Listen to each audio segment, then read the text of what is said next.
Bonjour tout le monde, une nouvelle vidéo. Cette fois on va parler des biais cognitifs et comment on peut les appliquer au football.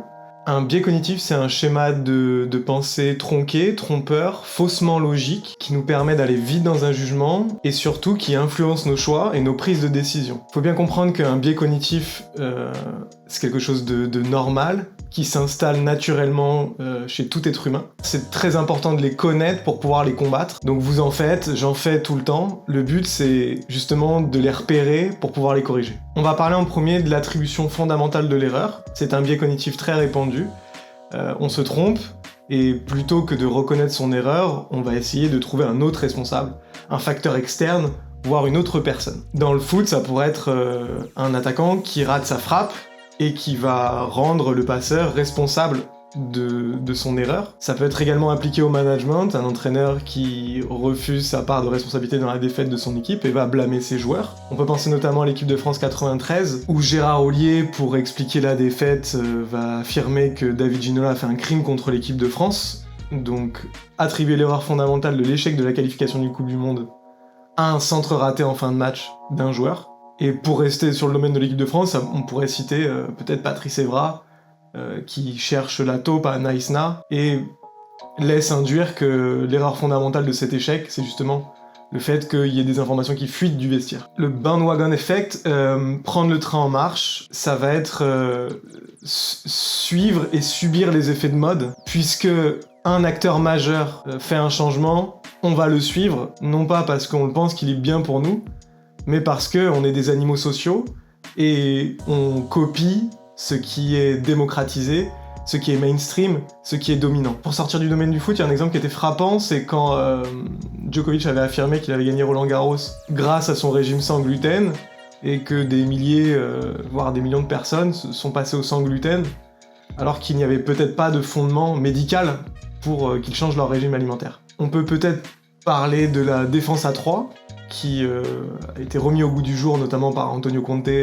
avec l'équipe d'Italie en 2016, qui lui a rapporté des titres avec l'Inter dernièrement, mais avec Chelsea, et qui va être copié sans mettre l'animation nécessaire. On peut penser à l'équipe de France face à la Suisse, on peut penser à la défense à 3 de David Linares l'année dernière avec Dijon, parce que c'est un modèle qui est démocratisé et qui paraît vertueux de par les résultats que certains obtiennent avec.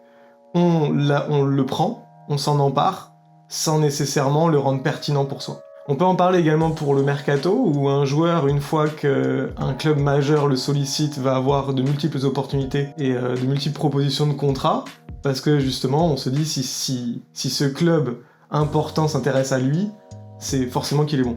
Ça, c'est un biais très intéressant, notamment dans le domaine médiatique, c'est ce qu'on appelle le réalisme naïf, c'est penser que son opinion est toujours objective. On est persuadé qu'on est la voix de la raison, qu'on a réfléchi son opinion, et du coup on va commencer à manquer de prudence, d'humilité dans ce qu'on affirme. Et en fait le travers de ça, c'est que la contradiction est impossible, puisque si la personne n'est pas d'accord avec soi, c'est qu'elle-même n'est pas objective. Qu'on le voit toujours, enfin quand cet argument sort, tu n'es pas objectif, en général ça en dit long sur la personne qui le profère, parce que justement s'intéresser au biais cognitif, c'est réaliser que personne n'est objectif. Plus on en est conscient de ça, plus on peut justement casser ses présupposés, ses préconceptions, et donc tendre vers l'objectivité, mais sans jamais l'atteindre.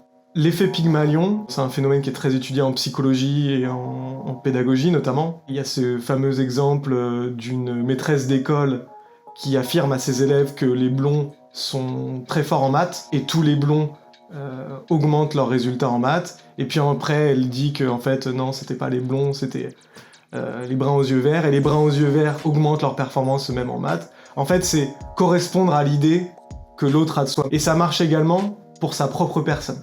C'est-à-dire que les attentes que j'ai pour moi, qu'elles soient positives ou négatives, je vais avoir tendance à me calquer sur l'image que j'ai de moi-même ou qu'on a de moi-même. Typiquement, un entraîneur qui est très dur dans son management, qui est très négatif et qui va répéter à un joueur « de toute façon, tu es mauvais, tu commets énormément d'erreurs », le joueur va mécaniquement s'adapter à ce que son entraîneur pense de lui, et donc non seulement ne pas arrêter de faire d'erreurs, mais en plus légitimer le fait qu'il fasse des erreurs, et donc quasiment augmenter la récurrence de ces erreurs.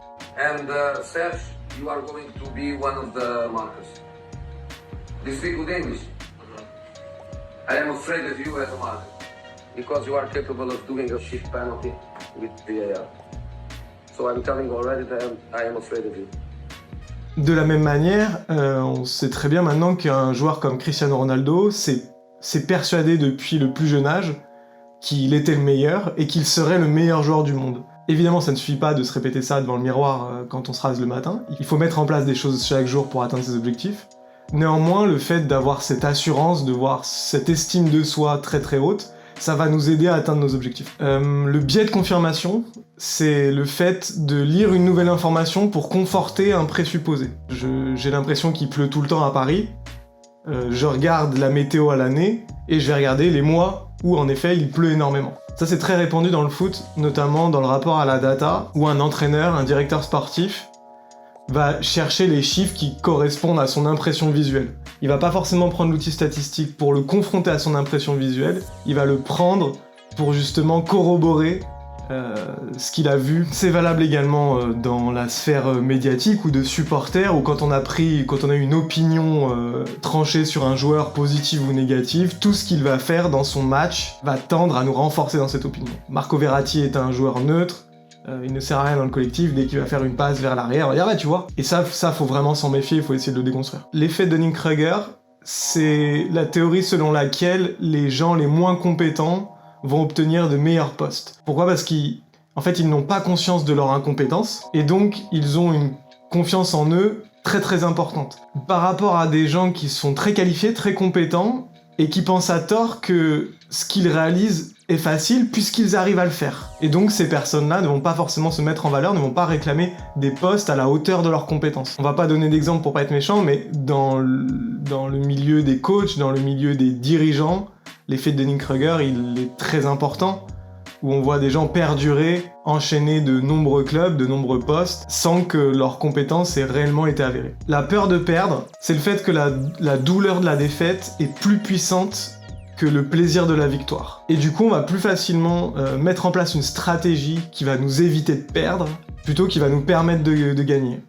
Ça, c'est assez criant dans le foot, notamment quand on sait qu'une défaite est à 0 points, un nul est à 1 point, une victoire est à 3 points, donc la prime à la victoire est récompensée.